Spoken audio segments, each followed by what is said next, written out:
Visakha కేజీహెచ్లో Mounika మృతదేహానికి postmortem జరగనుంది. Postmortem అనంతరం మౌనిక శరీర భాగాలను కుటుంబ సభ్యులకు పోలీసులు అప్పగించనున్నారు. ఇప్పటికే రవీంద్రను పోలీసులు రిమాండ్కు తరలించారు. ఏప్రిల్ 10 వరకు నిందితుడికి న్యాయస్థానం రిమాండ్ విధించింది. విశాఖలో సంజీవయ్య నగర్ కాలనీలో నివాసం ఉంటున్న మౌనిక చిన్నప్పటి నుంచి కష్టపడి చదివి పని చేసుకుంటూ వచ్చేదని సంజీవయ్య నగర్ కాలనీ వాసులు తెలిపారు. నావీ ఉద్యోగి అయిన రవీంద్రకు ఉరిశిక్ష వేయాలని స్థానికులు డిమాండ్ చేస్తున్నారు. కారణాలు ఏవైనా ఒక దళిత మహిళను ఇంత క్రూరంగా చంపడాన్ని ఖండిస్తున్నామని అంటున్నారు.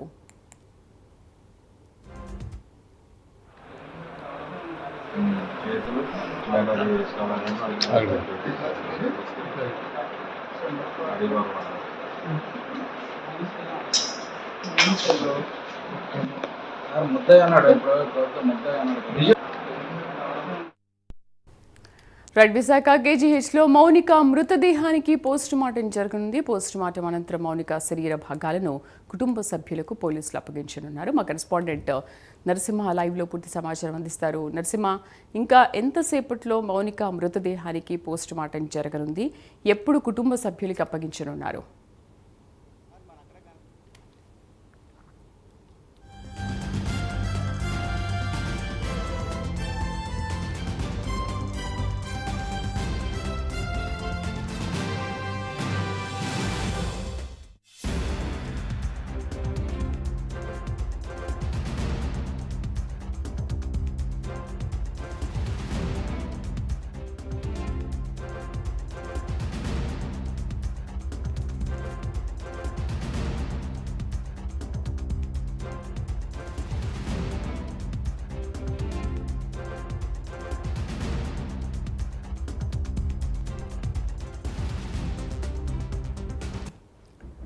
విశాఖ కేజీహెచ్లో మౌనిక మృతదేహానికి పోస్టుమార్టం జరగనుంది. పోస్టుమార్టం అనంతరం మౌనిక శరీర భాగాలను కుటుంబ సభ్యులకు అప్పగించనున్నారు. మా కరెస్పాండెంట్ నరసింహ లైవ్లో పూర్తి సమాచారం అందిస్తారు. నరసింహ, ఇంకా ఎంతసేపట్లో మౌనిక మృతదేహానికి పోస్టుమార్టం జరగనుంది? ఎప్పుడు కుటుంబ సభ్యులకు అందించనున్నారు? అటు మరోవైపు స్థానికులు కూడా ఉరిశిక్ష వేయాలని డిమాండ్ చేస్తున్న నేపథ్యంలో ఏం జరగబోతోంది?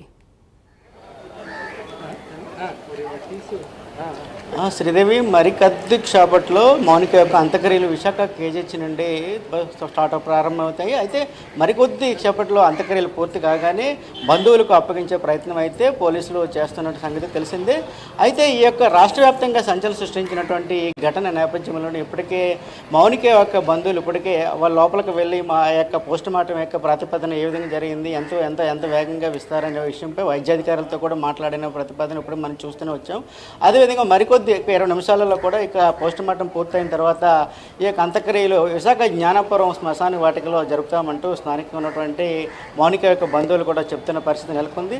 ఏదేమైనా కూడా ఇటువంటి పరిస్థితి, దుర్ఘటమైన పరిస్థితి కూడా పునరావృతం కాకుండా కూడా వారి యొక్క ఎవరైతే మౌనిక యొక్క బంధువులు ఉన్నారో వారు చెప్తున్న పరిస్థితి నెలకొంది.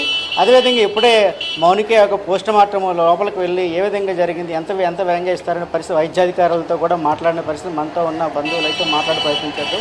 అయితే పోస్టుమార్టం అయితే ఇప్పుడు ఏమన్నారు వైద్యాధికారులు, ఎంతసేపు పడుతుంది ఈ పోస్టుమార్టం? మేమైతే ఎంత త్వరగా ఇస్తే అంత తదుపరి చర్య మేము కూడా చేసి మరి తదుపరి న్యాయ విచారణకి వెళ్ళాలని మేము కూడా కోరుకుంటున్నాము. ఎందుకంటే ప్రతి ఒక్కరూ వేచి చూసేది ఒక న్యాయం గురించే. ఆ న్యాయం ఎలా జరుగుతుంది అనేది ఎవరి చేతిలో లేదు. ఎందుకంటే అందరూ కూడా సామాన్య ప్రజలనే మేము భావిస్తున్నాము. ఎందుకంటే ప్రతి ఒక్కరు కూడా చట్టాన్ని చేతిలో తీసుకోకూడదని చెప్పేసి ఒక ధర్మం అయితే ఉంది. ఆ దారిలోనే అందరూ కూడా మెలగాలని, ఆ దారిలోనే వెళ్ళాలని కూడా మేము కోరుకుంటున్నాం.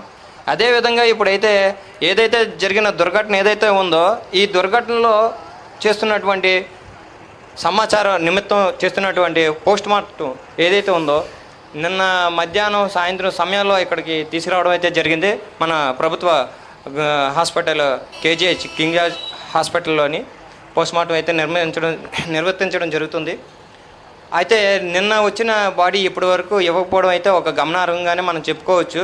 ఎందుకంటే ఈ యొక్క మౌనిక ఎవరైతే చనిపోయి బాధితురాలు అయితే ఉన్నారో ఆమె యొక్క శవాన్ని పోస్టుమార్టం చేసి మళ్ళీ ఇక్కడ మాకు అంటే బంధుమిత్రులు కానీ కుటుంబ సభ్యులే కానివ్వండి తెలిసిన ప్రతి ఒక్కరు కూడా వచ్చి ఉన్నారు. కాబట్టి వాళ్ళందరికీ కూడా ఎంత త్వరగా అప్పటి చెప్తే తను చూసి కనీసం కడ వీడుకోలు తెలియపరుద్దామని చెప్పి మన బంధువులందరూ కూడా ఉన్నారు. అలాగే ఈ యొక్క దుర్ఘటనలో ఎంతోమంది భయభ్రాంతులకు గురైపోయారండి రాష్ట్రం అంతటా కూడా. ఎందుకంటే అదే ఏరియాలో పూర్వం మనం చూసాము ఒక పసికందుని, మాట కాదు చూపు కూడా చూడలేని పసికందుని కూడా అడ్డగోలుగా నరికి ఎవరు ఏంటో తెలియని రీతిలో అక్కడ మురికాలలో పడేసిన సంగతి కూడా మనం చూసాం. దానికి పోలీస్ డిపార్ట్మెంట్ వారు కూడా క్లూస్ టీంతో వచ్చి చాలా మటుకు విచారణ అయితే చేశారు, మొత్తం ఎంక్వైరీ చూశారు. కానీ ఇప్పటి వరకు అది ఏం జరిగిందో తెలియలేదు. దాని నిమిత్తమే ఈ యొక్క హంతకుడు అయినటువంటి రవీంద్ర నాకేం పోతుందిలే, నాకేం అవుతుంది, నన్ను ఎవడేం చేస్తాలే అన్న ధైర్యంతో నేను ఒక నావల్ ఆఫీసర్ చూసుకుంటే అక్కడ మనం చూసుకుంటే ప్రజ్ఞ చూసుకుని ఒక డేటింగ్ యాప్ ద్వారా ఇక పరిచయం అయిన ఇక్కడటువంటి ఈ తరుణంలోని ప్రస్తుతం యువత కూడా ఎక్కువగా డేటింగ్ యాప్లో వాళ్ళలో కూడా పాడై ఈ యొక్క తరుణ ఈ ఘటన జరిగిందని కూడా మనం భావించవచ్చు అంటారు. సార్ డేటింగ్ యాప్ అవునండి, ఎనీ యాప్ అవునండి, ఒక ఏదైనా ఒకటి అసభ్యకరంగా ఉన్నదేనండి, లేదు అది ఒక తప్పుదోవలో తీసుకెళ్తుంది, అది నీకు తెలుస్తుందా? నీకు తెలుస్తుంది. ఎందుకంటే నువ్వు చిన్నపిల్ల కాదు, నువ్వు చిన్న పిల్లోడివి కాదు, మినిమం నాలెడ్జ్ ఉంది కాబట్టి ఆ యాప్లోకి కూడా వెళ్తున్నావు. ఎందుకు నువ్వు వెళ్ళావు కాబట్టి నీకు ఎంత మాత్రం అది శ్రేయస్కరం అని నీకు తెలుసా? నీకు తెలిస్తే అందులోకి వెళ్తావా? నీకు అందులో ఏంటంటే ఏదో మనకి ప్రతిఫలం వస్తుందని వెళ్తున్నావు, కానీ ఇటువంటి ప్రమాదాలు జరుగుతాయని ఏమైనా ఆశిస్తున్నావా? తెలుసుకుంటున్నావా? కనీసం నువ్వు ఒక ముందు జాగ్రత్త జరిగి ఏమన్నా ముందు నువ్వెంత భద్రంగా ఉండగలుగుతున్నావా? ఈరోజు ముక్కలుగా అయిపోయినటువంటి మౌనిక కానివ్వండి, ఇంత బాధపడుతున్నటువంటి రవీంద్ర అవనివ్వండి, ఎందుకంటే బాధపడుతున్నాడని చెప్తున్నాను, ఇంత క్రూరమైన హంతకుడినైనా సరే బాధపడుతున్నాను ఎందుకు చెప్తున్నాను అంటే, ఆయనకు ఒక ఫ్యామిలీ ఉంది, ఒక భార్య ఉంది, ఒక బిడ్డ కూడా ఉంది. ఇంత ఉన్నా కూడా ఆయన ఇంత క్రూరత్వానికి ఎలా పాల్పడ్డాడు అనేది సమాజానికి, చట్టానికే నేను వదిలేస్తున్నాను. ఎందుకంటే ఇది ఒక ఛాలెంజ్ ఒక డిపార్ట్మెంట్కి, ఇది ఛాలెంజే. ఎందుకంటే ఒక పసికందుని ఏమి చేసినా ఏం చేయలేని ఈ యొక్క ప్రభుత్వం, అసమర్థ ప్రభుత్వం ఏంటి?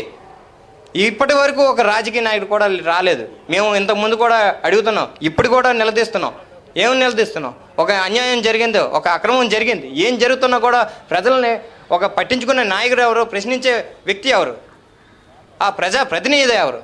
ఇక్కడ ఎవరున్నారు? కొమ్ము కాసే వాళ్ళు ఎవరున్నారు? ఇంతమంది బాధితులు, ఇంత నిరాక్షలు, ఇక్కడ ఇంత అహర్నిశలు ఇక్కడ నిలబడి ఉంటుంటే ఇప్పుడు పరిస్థితి చూసుకుంటే ఇక్కడ మరికొద్ది క్షేపట్లో ఇక్కడ జ్ఞానాపురం శ్మశాన వాటికకు మౌనిక యొక్క శరీర భాగాలను ఇక్కడ అంతిమయాత్రగా తీసుకువెళ్ళనున్నారు. అదేవిధంగా ఈ తరహా ఘటనలు పునరావృతం కాకుండా అటు ప్రజాప్రతినిధులు, ప్రభుత్వాలు కూడా బాధ్యత వహించాలని కోరుతున్న బాధ్యత నెలకొంది. ఏదేమైనా కూడా ఇలాంటి ఘటనలు పునరావృతం కాకుండా చూడాలని కూడా చెప్తున్న పరిస్థితి నెలకొంది. కెమెరామెన్ సుధాకర్తో నరసింహ, విశాఖపట్నం, ప్రైమ్ 9.